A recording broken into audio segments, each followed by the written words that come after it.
Zandbergen Report, where wealth strategies and investment wisdom collide, featuring your distinguished host and certified financial planner, Bart Zandbergen.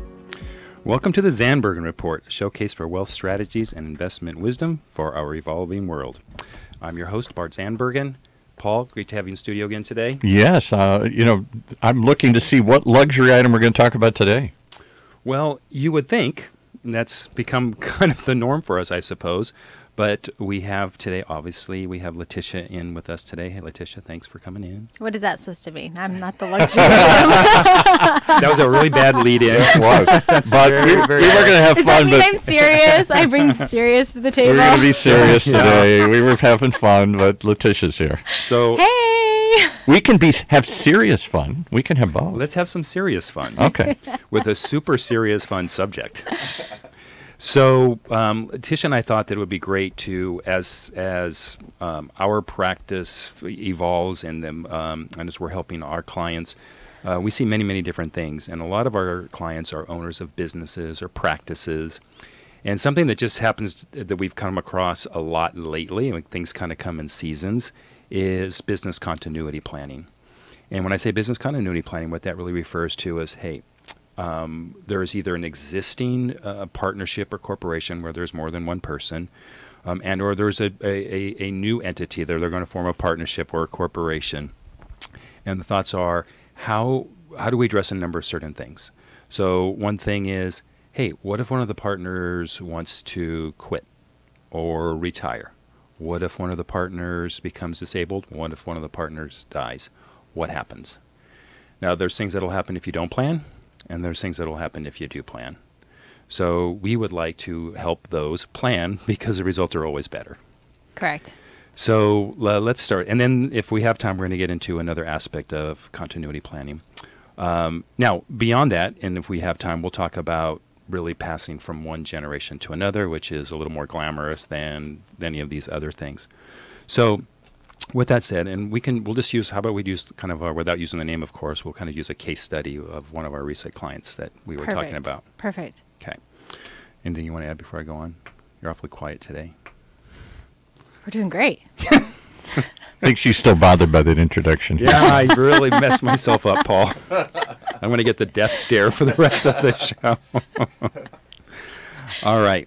So the common terminology for the components that I just mentioned are called buy-sell planning. Mm-hmm. And the buy-sell contract is best done when it's done by an attorney. Mm-hmm. I mean, you can go off the shelf, I suppose, but we always like to use and recommend an attorney. And then there's a checklist. Mm-hmm. And again, whether it's a corporation, we know there's different types of corporations. There's S-corps, there's C-corps, there's LLCs, there's partnerships. But in every case, there has to be a plan and or a contingency plan, if you will, for the different things. And so let's just start with, let's pick one. Why don't we can we just take a step back and why? Like at what point are you setting these up? Yeah. So with that, and I'll use this as an example. So let's just, one of my least favorite subjects, let's talk about death. All right. So we've got partners, and then one of them dies. So here's why we plan. Do you have insurance, Bart? Yes. I think she wants to get added to the policy after today here. Well, it's funny you should say that. We're kind of working on that right now. Is there something that I should know about? Are you feeling okay? So in any event, without a proper plan in place. So Tish, let's just use you and I, for example. Okay. Okay. So you and I are partners, and let's assume for a second we don't have a plan in place. And you die. And I die because I've been talking a lot about that, and you've seen my letter opener in my desk drawer. Which is kind of scary, by the way. So I'm dead. So we all know who becomes your partner, and that's my wife. Yeah. So just by state laws, federal laws, she becomes your wife. Not your wife, but your partner. Wow, you guys are close. See, we're taking a really, really sad subject and making it pretty fun. So by law, she becomes your partner. And of course, which would be a lot of fun. You guys would have fun. Yeah. I'm not sure how business would continue, but okay, so maybe. Talk to me. How would I prepare myself? Right. So in which case, then you'd have to figure out, hey, Tina's my partner. Does she want to be in the business? And maybe in some cases, the planning is, yeah, a spouse can step in and do what a person does. Most cases, 99% not. So Because, and especially we're in a community property state, she has all my assets, which is the stock in the company of our partnership, and so you got to figure out a way how to offer. Well, first of all, you need to ask her, hey, I'd like to buy you out, and if it's not pre-planned, she might say, I kind of like getting my percentage of a check, so just do your thing, and I'll get paid. Mm-hmm. Nobody likes that, except maybe the surviving spouse that happened to be the recipient. So with the buy-sell agreement, everything is spelled out, right? So and that's a solution. That's a solution. Yeah. Okay. So like everything in life, left unplanned, failing to plan is planning to fail, and that's exactly what happens in this situation. So so in an ideal situation, like you said, it would be great for, like you said, partners of any corporation or firm to sit down ahead of time and say, okay, look, in case someone passes away or something happens, would you want to work with my spouse? Most likely, probably the answer is going to be no. Otherwise, they would be working with them already, unless they're part of that team. And if they're not, okay, what does that look like so I can preserve our family legacy and also preserve our lifestyle? And then also, how do we be able to make sure that the other partner is able to preserve what's important to them in maintaining that company going forward? So what you're saying is your solution is a buy-sell. It's a legal contract that people can set up and they put in place to be able to make sure that all parties are protected the way that they originally may have intended in their mind, but it's just that step to be able to make sure that it does happen the way that they plan it, the partners do or the owners do ahead of time. Yeah, I'd say it would be comparable to a married couple doing a living trust with a will. Right. This is a will for so it's a planning step. Correct. Perfect. So within the buy-sell, so we'll address the four different things, and I'll finish up on the death, and then there's retirement, there's disability, there's termination, right? Could be retirement, it could just be, at some point, Letitia, you're going to say, Bart, you know what, you're just too old. You're not doing, just it's time for you to leave, and then we need to have an accommodation Poor for Bart. that. Poor me. So just so we're clear. So business owners should look at multiple aspects when they're looking at making that buy sell. What's important to them? So you're saying number one, it's what? Oh, death. Right. No. In case of death, what are the things that they want to make sure? So to protect in case of death, it would be. So I'm not understanding your question. So aspects that they want to make sure that they're protecting themselves in case something happened to one of the business owners. So you're saying death is one of them. Retirement, disability, and then just straight termination. Termination. Yeah. Okay. So how do the business partners structure those four needs? Yeah. So death can be handled, and they all can be handled in multiple ways. Okay. So death can either be handled into say, and let's just continue like you and I as an example. Okay. So, we have a value on our business, and this is the X value, and we can agree that, hey, I will pay Tina out over 10 years. Got it. 15 years, whatever that time is. Okay. And or we might say, hey, I'll give her some lump sum up front, and then I'll pay her out over some time. Okay. And some we've seen actually quite often, someone just says, hey, the likelihood, let's say, Bart, you're going to probably work another 15 years or so. We'll get a life insurance policy to last that time period. That was the next question I was going to ask is how do you set that up? What are the tools that you use to actually implement that? So you're saying some people use a life insurance policy. What's the type of life insurance policy that they use? Give me an example. There's multiple. So many. So with a couple. Yeah, we're working on another case where. Okay, so let's start out simple, and then I'll work our way down. So simple term policy. So if we say, Bart, you've got 15 years left before it's time for you to go, so let's do a 15-year term policy. It's inexpensive. At the end of the 15 years, the policy's gone, and if you outlive that 15 years, fine, no. And how do you determine the policy value? You say, okay, the business is worth X. We want to be able to make sure you have the dollar amount and the policy value to cover that term and that dollar amount, correct? So correct. Let's say the business is worth $100. But I always say, and I got this, I didn't make this up, but I love it. We buy a shoe size bigger, right? Because we think the value is going to go up. We think someday it'll be worth $150. So let's buy a life insurance policy for $150 so Bart doesn't have to go through and get all the exams again and be older. And then who knows? Maybe not insurable. That happens. We've seen that happen with people all the time. Correct. So that could be one solution. What's another solution? Of life insurance solution? Yeah. So that's the least expensive and maybe the simplest. So you're saying term for the duration insurance. of time of the exit that you think that it'll Correct. maybe be. And then what's the second Correct. one? And because all our listeners know the different types of insurance, because we covered this in about a year ago, and I'm sure everyone listened to that. Right. So the next one would be and I'm joking, by the way. And the next one would be some sort of a cash value insurance, and I won't get specific because there's many different types, but Yeah. generally speaking, it's a policy that accumulates cash that you can even use while you're alive. We'll keep it super simple. Fantastic. So you and I are working on a case right now, a law firm, and it's really great for them because they're already maxing out all their pension plan options, and they're looking for another place to put some money on a tax-favored basis. So this should be a great option for them. Not only will they be covering the death benefit needs of the buy-sell plan, but they'll be able to put money away on a tax-favored basis because at the end of the day, they'll have a kind of a pot of money that they'll be able to split if they work it out properly on a tax-free basis, which is one of the benefits of cash value insurance. Great. 2 good examples. I like it. Yeah, good. Okay.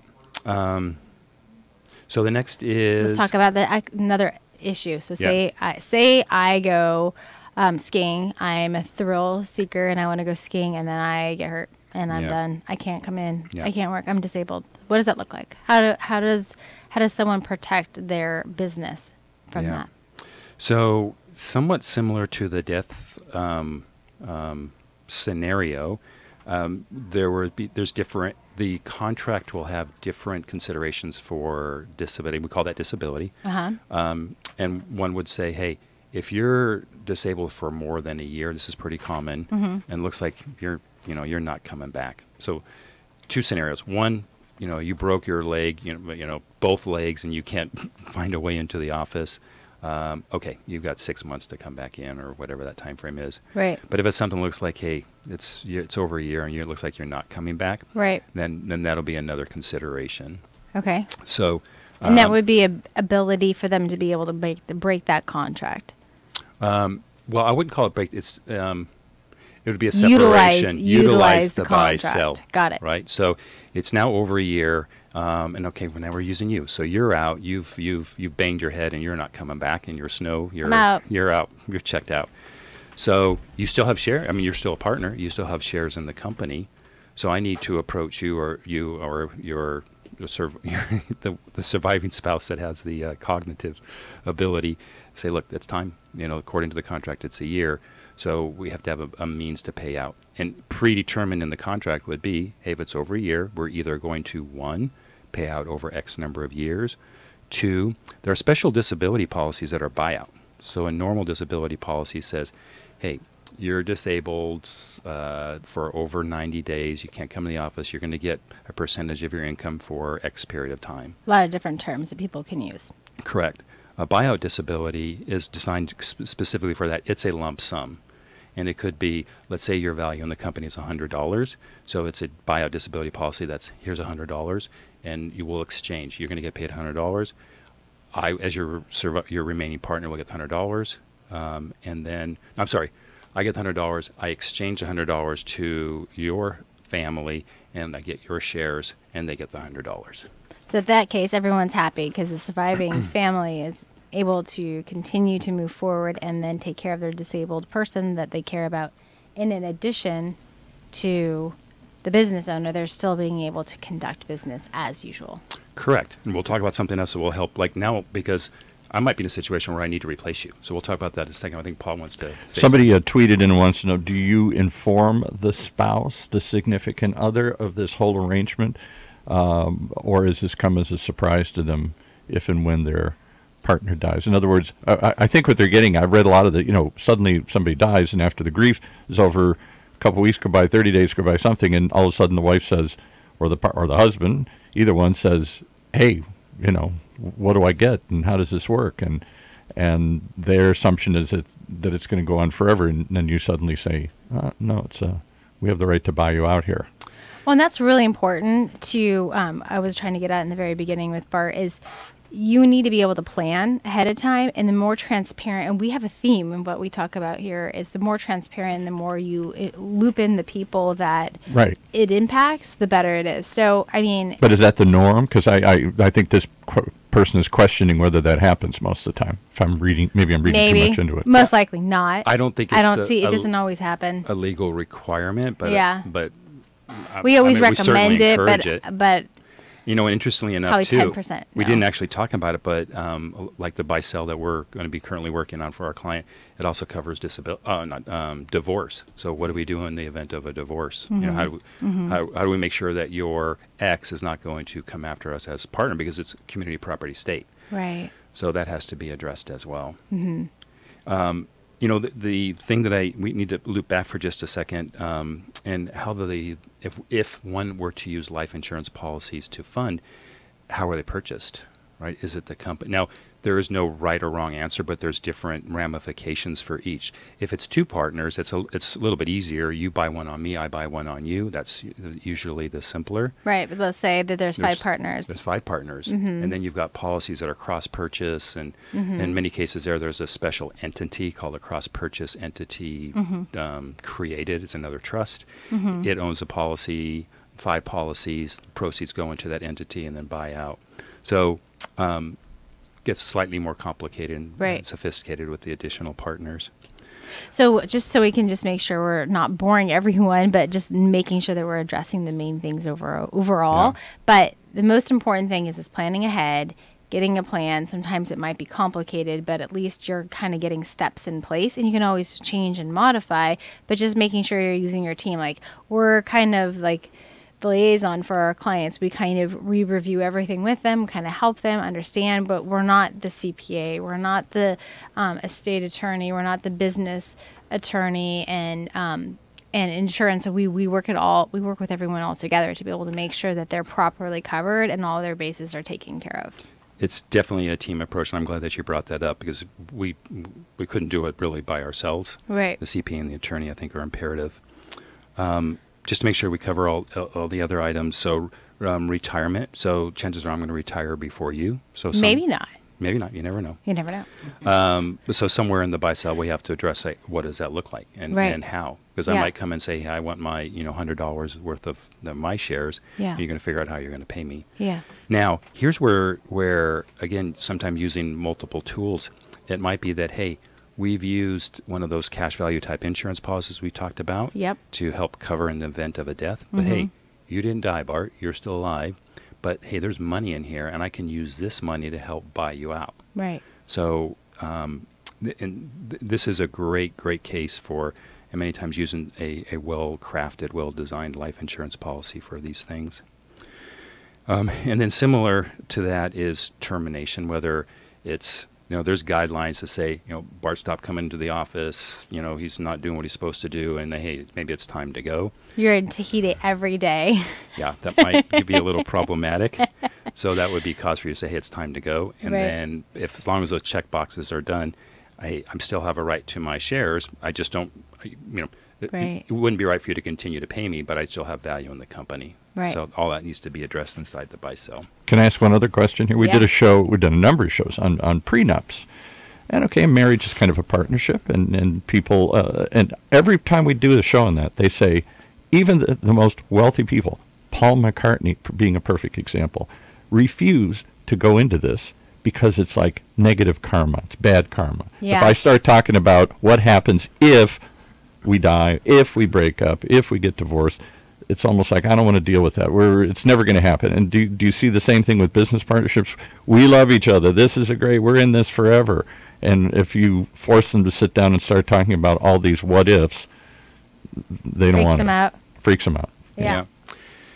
Everyone's going to be different. Yeah, it's the right thing to do, just like a prenup is the right thing to do economically, and as advisors, we need to recommend that. Emotionally, people are going to have their opinions and do things that they feel, that they can live with emotionally. So, but you're right, Paul, it's the exact same thing. And to a huge degree, a buy-sell is the equivalent of a prenup. It's a business person's equivalent to a Exactly. client. That's what I was getting at. Yeah. Yeah. And you think of the Paul McCartney case being one of the most dramatic ones in recent years. His second marriage, he didn't want to do it. We're in love forever. We don't need it. And what, they got divorced 2-3 years later, and how much did it cost him? Or how much did they fight over that Yeah. because they hadn't determined it? Yeah. And it's the same for people with their living trust. I don't want to talk about death, so they don't get their estate plan ready. And so it's all three of those things fall very similar. Since we're running really short, I think it's worth at least mentioning.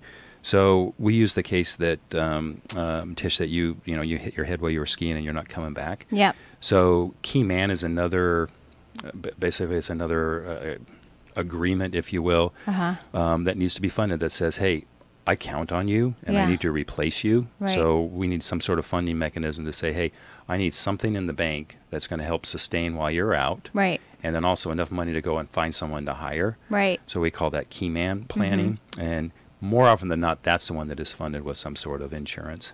And you do key man life and you could do key man disability. Because if you're just knocked in the head and you're not coming back, then you're disabled. Right. But if the other happened, then obviously we have life insurance. And I always recommend, like my personal favorite is for business owners and executives to sit down and go, I always say like at least once a year, a retreat. And when they do their retreat, they just talk about some of these uncomfortable things and then just kind of review it, pull out the meeting notes and kind of dust it off and just say, okay, what do we need to do? How is everything going? Are we on track? Are we hitting our numbers? Those are the normal conversations you might be having. What's the direction we want to go next year? Are we still, and then you pull up the old stuff. Are we still on track? Is this what we want to do? Is this the direction we want to go? Have we reviewed everything else? Just because maybe you set this up years ago, tax law changes, right?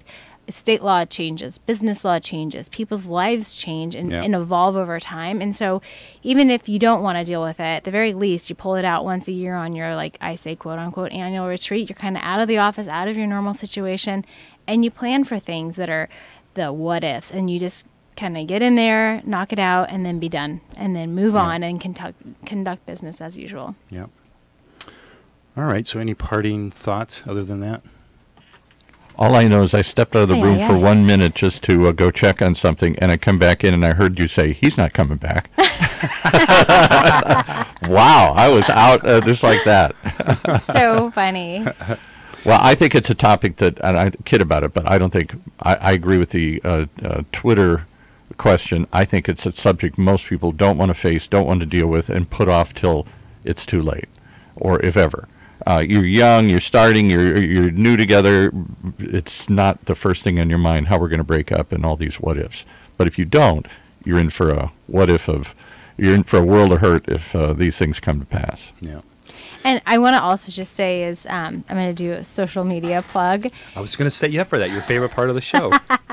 No, it's so fun. So if you like what you're hearing, I want you to make sure that you go and you like us. And it's something fun. I don't know if you ever follow us on Twitter or Instagram, Facebook, but we update our connection link every single week, and those links are to our latest podcast. So we want you guys to have current information, up to date, and really we're trying hard here for you guys to be able to get information that's valuable. So if you have, if you like it and you share it with your friends, that's really, it helps us being able to have the word out there, and we also know that you are you like what we're talking about, and we're kind of on track with some. And maybe it helps them open up a conversation that they want to have with their friends, partners, significant others, but can't. Yes. So it's an easy way to say, I can't get my partner to talk about this, but here, listen to this. Let's listen to this podcast together, and then we're talking about it, and like, hey, oh, by the way, we haven't thought about that lately, or, oh, this is a great solution or a tip. And so sometimes people don't get this access unless they're a client, and we share this with everyone for you. Yeah, and we haven't actually made a big deal about this, but Paul, we just passed a year anniversary of doing shows. You're kidding. It seems like only yesterday that you came here for that. But it's amazing how these conversations build an audience and continue on and on. I guess we're over 2,000 downloads on Stitchers, I think, right? Or wow. Podbean. On Podbean, yeah, one of them. Yeah. Mm-hmm. Well, it's a topic that I think you guys have hit on a niche. People want to get the kind of information unless they're a client, and it ain't easy to become a client of these guys here. How do you get this information out there? Even if you have other financial advisors, I'm not sure they talk about all these things. I think they take you to lunch and and play golf with you a lot, but I don't know if they go into some of these more difficult conversations very often. All right. Well, make sure thank you everyone. click on Zandbergen Report, Wealth Strategies and Investment Wisdom, and you can find us online. And we're happy to help you guys. Thank you. Next week we got to do something really fun here. Let's find something big next week here. Oh man, Paul. Thanks everyone for listening. We'll see you next week. Cheers. Tune in next week for the latest edition of the Zandbergen Report, Tuesdays at 2 p.m. Catch up on our recent shows by visiting bartzandbergen.podbean.com. The Zandbergen Report is also available on iTunes, iHeartRadio, and Spotify. Interested in being a featured guest on our show or have a question you'd like to hear us answer? Email podcast@bartzandbergen.com. Bart A. Zandbergen, CFP, and Letitia Burbaum, AIF, are registered investment advisors with Optivest Inc. and registered representatives with Gramercy Securities Inc., member FINRA and SIPC. Investment advisory services are offered by Optivest Inc. under SEC registration.